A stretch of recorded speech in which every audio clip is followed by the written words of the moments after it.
Kasama natin si Rayling! Ayan, talagang artistahin, Rayling.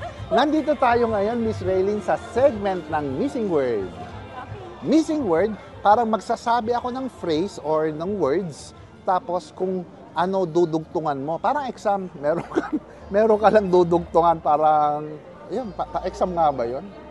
Basta parang yun. So, first word, ang favorite na sports ko ay? Volleyball. Kahit hindi ako marunong, naglalaro ako niyan. Okay. Second is, maganda ako dahil? Maganda ako dahil meron ako niyan. Pero hindi. Sabi nila, ganda daw ako. Okay. Talagang napakaganda naman ni Miss Rayling. No? Sexy ako dahil?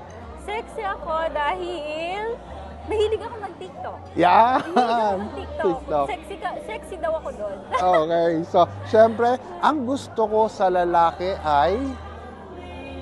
Yung loyal, yung kinakamusta ako lagi, yung feel ko reyna ako lagi ng aming bahay. Yan, talagang ano naman, no? Talagang yun yung talagang ideal sa mga lalaki.